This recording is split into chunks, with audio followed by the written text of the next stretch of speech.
Bonjour, bienvenue. L'équipe de Haut-Sport s'est rendue donc au stade de la Redoute pour faire connaissance aux jeunes footballeuses du SDFA. Mais avant tout, nous allons nous rendre au stade de l'Est pour voir la chaude ambiance qui est régnée un soir de rencontre de boxe thaïlandaise. L'organisateur Kléber Mayo pouvait être satisfait. 2500 spectateurs ont répondu présents au petit stade de l'Est pour soutenir chaleureusement les différents champions de cette soirée de gala de boxe thaïlandaise. En K1 moins de 94 kg, Manu Payette remporte son combat face à un adversaire venant d'Algérie. Il a fallu 2 rounds pour que l'arbitre décide l'arrêt du match suite à plusieurs assauts pieds-poings très contrôlés de Manu Payette sur son adversaire. Manu, une victoire internationale parce que l'adversaire venait quand même d'un pays étranger, donc très belle victoire. Il y a du combat libre, c'est pas un spécialiste du K1, mais bon, peu importe, c'est un mec qui a une grosse expérience en combat libre. Il est jeune aussi, il a 23 ans, j'en ai 33. Donc lui, sa carrière est devant lui, comme je lui ai dit à la fin du combat. Moi, j'ai voulu gérer le début de combat pour passer vraiment l'offensive dans le deuxième, voire le troisième round. Bon, ça a payé dans le deuxième, tant mieux pour moi. En K1 plus de 94 kg, on a assisté à un super combat entre Gaëtan Sautron et Noël Cadet. C'est un peu dans la confusion que la victoire est revenue à Gaëtan Sautron, pourtant décidé vainqueur à la majorité des arbitres. Donc voilà, mais toujours un plaisir de boxer à Réunion, même si on est un peu stressé comme je boxe ici parce que c'est devant mon public. À soir, on l'a fait, habituellement, il fonce dedans tout le temps. À soir, on l'a géré, j'ai mon premier round, on l'a fait compter. Deuxième round, pareil. Troisième round, on m'a laissé venir, on m'a dit bon, s'il vient, nous allons aller à la bagarre, mais du coup, il n'est pas venu. Donc, on m'a tourné, on m'a gagné le combat. Là, il y a eu une petite incompréhension avec le public, mais bon, voilà, mais toujours content de boxer par mes autres et puis mieux fait d'avoir gagné ce soir. Gaëtan m'avait prévu de faire un combat avec vous, mais il me refuse. Non, allez, tranquille, en tout cas. Je refuse. J'annule mon prochain combat avec Gaëtan. Voilà, mon prochain combat. Moi, c'est un grand honneur d'avoir boxé à l'île de la Réunion. Donc, c'était un très gros show, gros adversaire pour une reprise. Donc, j'ai été au bout du combat, le public m'a soutenu. Donc, pour moi, c'est une victoire et ça me fait plaisir.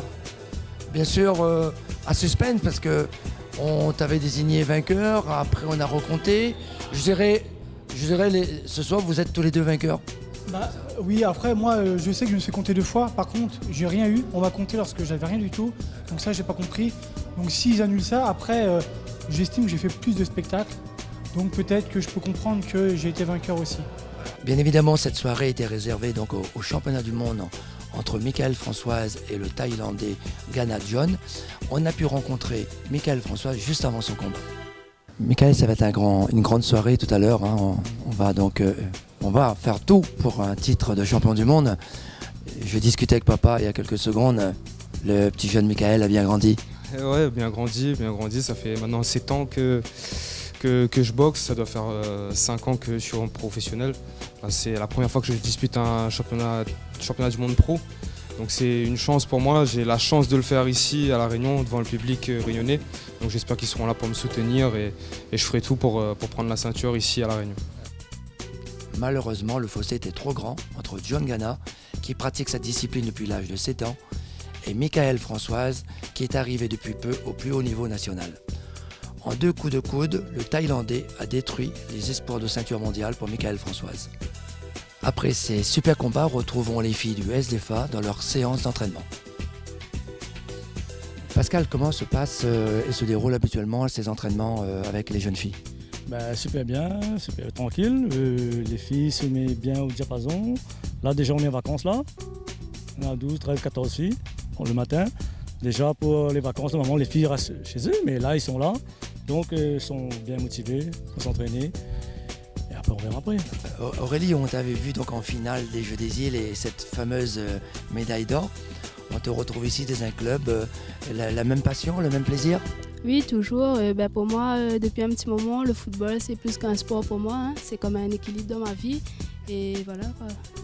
Et ça a bien progressé le foot féminin parce qu'il y a beaucoup d'hommes qui viennent vous regarder maintenant. Oui, il y a beaucoup d'hommes qui viennent regarder. Et aussi, des fois, quand les garçons masculins du SDFA ne jouent pas, il y a quelques-uns qui viennent et qui nous donnent des conseils et tout. Ils sont impliqués aussi. Et donc, voilà. Acha, est-ce que tu peux nous préciser ta progression ici dans ce club et l'ambiance qui règne dans ce club ? Alors, ma progression, au début, j'arrivais même pas à contrôler le ballon, pour vous dire. Et maintenant, j'enseigne l'équipe et pour l'instant on est en deuxième position au niveau de la première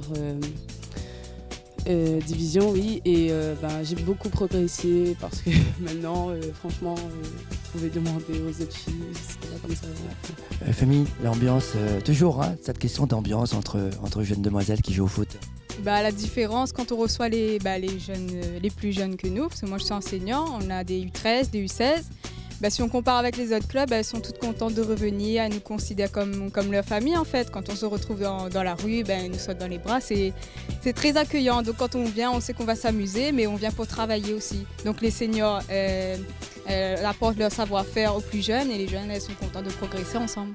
Est-ce que tu penses que les filles vont aussi, comme les garçons, accéder au très haut niveau et être parmi les plus grands clubs professionnels en métropole ? Je pense que ça se travaille, hein. Il y a un début à tout et puis il faut que tout le monde soit ensemble pour pouvoir arriver à ce niveau. Au sport, c'est terminé pour aujourd'hui. À très bientôt pour une prochaine émission.